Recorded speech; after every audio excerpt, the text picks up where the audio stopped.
नमस्ते प्यारे बच्चों सभी को। कैसे हो आप? मैं आशा करती हूँ कि आप सही और स्वस्थ होंगे और अपनी पढ़ाई भी अच्छे से कर रहे होंगे।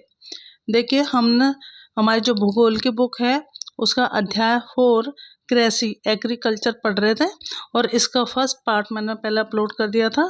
और जिन्होंने वो नहीं देखा है और इसको देख रहे तो पहले उसको देखो फिर इसको देखना, ठीक है। तो अब हम इसमें देख लेते हैं कि हमने क्या क्या इसमें पढ़ लिया था। देखो, जो कृषि से संबंधित जो 3 प्रकार की आर्थिक क्रियाएं होती है वो हमने पढ़ ली थी, प्राथमिक क्रिया, द्वितीयक क्रिया और तृतीयक क्रिया। और हमने कृषिगत भूमि पढ़ ली थी और हमने ये एग्रीकल्चर, सेरीकल्चर, पीसीकल्चर, बीटीकल्चर, हॉर्टिकल्चर ये सब पढ़ लिया था। और हमने कृषि तंत्र भी पढ़ा था, निवेश, प्रक्रम और निर्गत, और मानवीय निवेश पढ़ा था, भौतिक निवेश भी पढ़ लिया था। और कृषि के प्रकार भी पढ़ लिए थे जिसमें निर्वाह कृषि और वाणिज्यिक कृषि।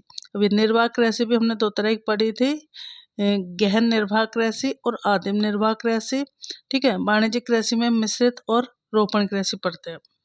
और हमने देख लिया था काली मिट्टी का निर्माण कैसे होता है, ठीक है, जलोढ़ मिट्टी उपजाऊ होती है। निर्वाह कृषि हमने पढ़ ली थी। निर्वाह भी 2 प्रकार की होती है, गहन निर्वाह कृषि और आदिम निर्वाह कृषि। और हमने गहन निर्वाह कृषि ये देख लिया। आदिम निर्वाह कृषि, आदिम निर्वाह कृषि 2 प्रकार की होती है, एक स्थानांतरित कृषि और चलवासी पशुचारण, ठीक है। स्थानांतरित यानी इस नाम से ही पता चल रहा है, स्थानांतरण, ठीक है, तो एक स्थान से दूसरे स्थान पर जाना। और चलवासी पशुचारण यानी जो अपने पशुओं को लेकर चलते रहते हैं, ठीक है, एक स्थान से दूसरे स्थान पर जाते हैं तो चलवासी पशुचारण कृषि। यहाँ तक हम फर्स्ट पार्ट में कंप्लीट कर चुके थे। देखो, स्थानांतरित कृषि का ही दूसरा नाम कहते हैं कर्तन एवं दहन कृषि, ठीक है। कर्तन यानी काटना, दहन यानी जलाना। तो स्थानांतरित कृषि का ही दूसरा नाम क्या है? कर्तन एवं दहन कृषि, ठीक है। तो यहाँ तक ये चलवासी पशुचारण ये सब यहाँ तक हमने पढ़ लिया था फर्स्ट पार्ट में।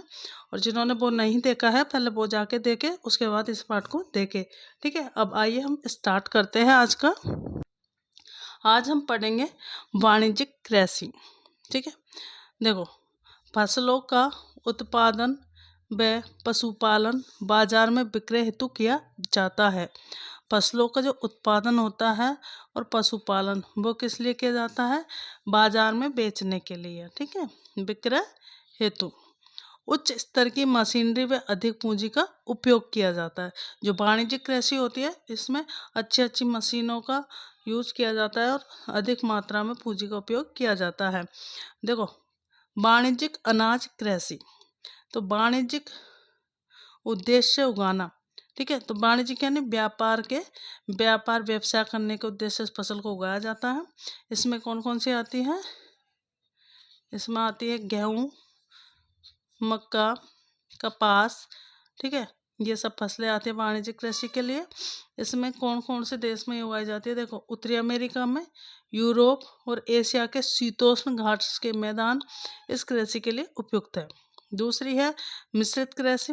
मिश्रित कृषि, इसमें भूमि का उपयोग भोजन व चारे की फसलें उगाने व पशुपालन के लिए किया जाता है। जो मिश्रित कृषि होती है, मिश्रित यानी मिक्स करके, तो इसमें भोजन की व्यवस्था भी की जाती है और पशुओं के चारे के लिए भी ये फसलें उगाई जाती है। ये कहाँ कहाँ होती है? यूरोप, पूर्वी अमेरिका, अर्जेंटीना, दक्षिण पूर्वी ऑस्ट्रेलिया, न्यूजीलैंड और दक्षिण अफ्रीका में इस प्रकार की कृषि प्रचलित है। कौन सी? मिश्रित कृषि। तीसरी है रोपण कृषि। वाणिज्यिक कृषि का एक प्रकार है रोपण कृषि। इसमें चाय, कैबा, काजू, रबड़, केला, कपास की एकल फसल उगाई जाती है, ठीक है। तो रोपण कृषि में कौन कौन सी आएगी? चाय, कैबा को हम कॉफ़ी बोलते हैं, काजू, रबड़, केला और कपास, ठीक है। इसमें बृहत यानी बड़े पैमाने पर श्रम व पूंजी की आवश्यकता होती है। श्रम चाहिए ज़्यादा और पैसा भी होना चाहिए, ठीक है। मुख्य क्षेत्र क्या क्या है इसके रोपण कृषि के? विश्व के उष्ण कटिबंधीय प्रदेश, मलेशिया में रबड़, ब्राज़ील में कहवा, भारत व श्रीलंका में चाय के बागान। अब हम पढ़ेंगे मुख्य फसलें, ठीक है। मुख्य फसलें में पहली है चावल। देखो, यह विश्व की मुख्य खाद्य फसल है। चावल क्या है? विश्व की मुख्य खाद्य फसल है, सबसे ज़्यादा चावल खाया जाता है। ये कैसा पौधा है? ग्रेमिनी कुल का पौधा है। कौन सा कुल का? ग्रेमिनी कुल का। यह फसल चीका युक्त जलोढ़ मृदा में होती है। इसमें जल रोकने की क्षमता होती है। जो चिकनी चिकनी सी मिट्टी होती है उसमें चावल की खेती की जाती है। क्यों? क्योंकि इसमें पानी सोखने की जो काली मिट्टी होती है उसमें क्षमता बहुत ज़्यादा होती है, तो इसमें ये की जाती है। विश्व में चावल की खेती के अंतर्गत सर्वाधिक क्षेत्रफल भारत। जो क्षेत्रफल होता है, एरिया होता है हेक्टेयर, 10 हेक्टेयर, 20 हेक्टेयर, 30 हेक्टेयर, जैसे हेक्टेयर भूमि मापन की इकाई होती है। तो जो क्षेत्रफल में सबसे ज़्यादा भारत में बोया जाता है। लेकिन चावल का सबसे ज़्यादा उत्पादन चीन, भारत का चीन के बाद दूसरा स्थान है। तो सबसे ज़्यादा चावल उत्पादन चीन में होता है और भारत दूसरे स्थान पर है। ठीक है। चावल सबसे ज़्यादा खाया जाता है। ग्रेमनी कुल का पौधा है, चिकनी मिट्टी में होता है। चिकनी मिट्टी में क्यों होता है? क्योंकि इसको पानी ज़्यादा चाहिए, तो ये पानी रोकने की क्षमता चिकनी मिट्टी में ज़्यादा होती है। ठीक है। और विश्व में चावल की खेती के अंदर सबसे ज़्यादा क्षेत्रफल बोया जाता है भारत में, लेकिन उत्पादन कहाँ होता है? चीन में। अब हम पढ़ेंगे गेहूँ। गेहूँ क्या है? रबी की फसल है। ये भी ग्रेमनी कुल का पौधा है और शीत ऋतु में होता है। ठीक है। रबी की फसल शीत ऋतु में ही होती है। और गेहूँ के वर्धन काल में मध्यम तापमान और वर्षा होती चाहिए और फसल कटाई के समय तेज धूप की आवश्यकता होती है। इसका विकास अपवाहित दोमट मिट्टी में होता है। हम पढ़ रहे थे गेहूँ। देखो, गेहूँ रबी की फसल है। ग्रेमनी कुल का पौधा शीत ऋतु में होता है। जब इसको बोते हैं तो मध्यम तापमान और वर्षा की आवश्यकता होती है, और जब काटते हैं तो तेज धूप की आवश्यकता होती है। ये दोमट मृदा में होता है। विश्व में गेहूँ उत्पादन में भारत का चीन के बाद दूसरा स्थान है। देखो, चावल भी चीन में सबसे ज़्यादा होता है, गेहूँ भी चीन में होता है। भारत का दूसरा स्थान है चावल और गेहूँ में। ठीक है। यूएसए, कनाडा, अर्जेंटीना, रूस, यूक्रेन, ऑस्ट्रेलिया और भारत में विस्तृत रूप से उगाया जाता है। अब मिलेट क्या होता है? सभी मोटे अनाज। ठीक है। सभी मोटे अनाजों को मिलाकर क्या बनता है? मिलेट। कम उपजाऊ और बलुई मृदा में होता है। ज्वार, बाजरा, रागी, मक्का, ये सब भारत में उगाए जाते हैं। ये सभी क्या है? मिलेट, मोटे अनाज। जो मोटे अनाज है इनको मिश्रित करके ही मिलेट बोलते हैं। मक्का। मक्का जो होता है इसको मध्यम तापमान चाहिए, वर्षा होना चाहिए, अधिक धूप होनी चाहिए। ठीक है। तो मक्का क्या है? मक्का खरीफ की फसल है। उपजाऊ मृदा होनी चाहिए। उत्तर अमेरिका, ब्राज़ील, चीन, रूस, कनाडा, भारत और मैक्सिको में उगाई जाती है। यह बायोडीजल बनाने में उपयोगी है। ठीक है। तो ये इम्पोर्टेंट है, किसमें उपयोगी है? बायोडीजल बनाने में। क्या? मक्का।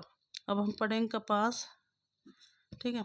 कपास के लिए क्या चाहिए? उच्च तापमान होना चाहिए, हल्की वर्षा होनी चाहिए, 100 से 200 दिन पाला रहित दिन होने चाहिए, तेज चमकीली धूप रहनी चाहिए, काली व जलोढ़ मृदा होनी चाहिए। सूती वस्त्र उद्योग के लिए कच्चा माल है ये। ठीक है। सूती वस्त्र उद्योग के लिए कच्चा माल है क्या? कपास, कॉटन। और चीन, यूएसए, भारत, पाकिस्तान, ब्राज़ील, मिस्र इसके उत्पादक देश हैं। पटसन। पटसन का दूसरा नाम है सुनहरा रेशा। ठीक है। गोल्डन फाइबर बोलते हैं इसको। ये जलोढ़ मृदा में होता है। उच्च तापमान, भारी वर्षा होनी चाहिए, आर्द्र जलवायु होनी चाहिए, उष्ण कटिबंधीय क्षेत्र में होता है। भारत और बांग्लादेश पटसन के अग्रणी उत्पादक है। पटसन यानी जो पटसन, जिसको सुनहरा रेशा बोलते हैं, भारत और बांग्लादेश में बहुत ज़्यादा होता है। कॉफ़ी। कॉफ़ी जो है वो गर्म व आर्द्र जलवायु में और दोमट मृदा में होती है। फसल की वृद्धि के लिए पर्वतीय ढाल। कॉफ़ी जो होगी वो कहाँ पर होगी? पर्वतीय ढालों पर होगी। ये कॉफ़ी, ब्राज़ील कॉफ़ी का अग्रणी उत्पादक है। तो सबसे ज़्यादा कॉफ़ी कहाँ होती है? ब्राज़ील में। इसके बाद कोलंबिया और फिर तीसरे स्थान पर भारत है। चाय। चाय बागानों में उगाई जाने वाली पेय फसल है। पेय यानी जिसको पिया जाता है। ठीक है। तो चाय कैसी फसल है? पेय फसल है। चाय के लिए ठंडी जलवायु होनी चाहिए, उच्च वर्षा होनी चाहिए, दोमट मृदा होनी चाहिए, मंद ढाल की आवश्यकता होती है। पत्तियों को चुनने के लिए अधिक श्रमिकों की आवश्यकता होती है। तो इसमें मानवीय श्रम की ज़्यादा जरूरत होती है। अब हम पढ़ेंगे कृषि का विकास। कृषि का विकास देखो, बढ़ती जनसंख्या की बढ़ती मांग को पूरा करने के लिए कृषि के उत्पादन को बढ़ाने की दिशा में। ठीक है। तो जो जनसंख्या बढ़ रही है तो उनकी मांगें भी बढ़ रही है। तो कैसे उसको उत्पादन को बढ़ाया जाए? देखो, कृषि का मशीनीकरण किया जाए। कृषि का मशीनीकरण किया जाए। ठीक है। बोए गए क्षेत्र में विस्तार करके बोए जाने वाली फसल की संख्या बढ़ाकर सिंचाई सुविधाओं में सुधार किया जाए। उर्वरकों व उच्च उपज देने वाले बीजों का प्रयोग करके हम कृषि का विकास कर सकते हैं, इन सबको करके। देखो एग्रीकल्चर जो है ये कुछ वैसे मैंने शब्द ली है। जैसे एग्रीकल्चर शब्द की उत्पत्ति जो है वो लैटिन शब्द से हुई है एगर, या जिसे एग्री बोलते हैं, जिसका अर्थ होता है मृदा, और कल्चर जिसका अर्थ होता है कृषि करने से है। जैविक कृषि क्या होती है? रासायनिक खादों के स्थान पर जैविक खाद और प्राकृतिक कीटनाशी का उपयोग किया जाता है। ठीक है, तो इसमें क्या रासायनिक खादों का उपयोग नहीं किया जाता, जैविक खादों का उपयोग किया जाता है। स्थानांतरित कृषि विश्व में विभिन्न भागों में विभिन्न नामों से जानी जाती है। स्थानांतरित कृषि जो होती है स्थान बदल बदल कर की जाने वाली खेती। ठीक है, तो ये अलग अलग नामों से जानी जाती है पूरे विश्व में। ठीक है, झूमिंग कहाँ बोलते हैं इसको? उत्तर पूर्वी भारत में। क्या बोलते हैं? झूमिंग। उत्तर पूर्वी भारत में। मिल्पा में से मैक्सिको। ठीक है, रोका किसने रोका? ब्राजील ने रोका। रोका ब्राजील। ठीक है, लदांग मलेशिया। लदांग मलेशिया। ठीक है, अब पढ़ेंगे मक्का। देखो मक्का का कॉर्न के नाम से भी जाना जाता है। मक्का का दूसरा नाम क्या है? कॉर्न। विश्व के विभिन्न भागों में रंग बिरंगी प्रजातियों पाई जाती है। किसकी? मक्का की। देखिए अब हमारा चैप्टर हो गया पूरा, और इसको अच्छे से पढ़ना समझना। एक बार में समझ ना आए तो 2 बार देखना, 3 बार देखना, लेकिन अच्छे से करना। और थैंक यू बच्चों। और वीडियो पसंद आए तो लाइक करना, शेयर करना, कमेंट करना और सब्सक्राइब करना, बेल आइकन जरूर प्रेस करना। थैंक यू सभी को।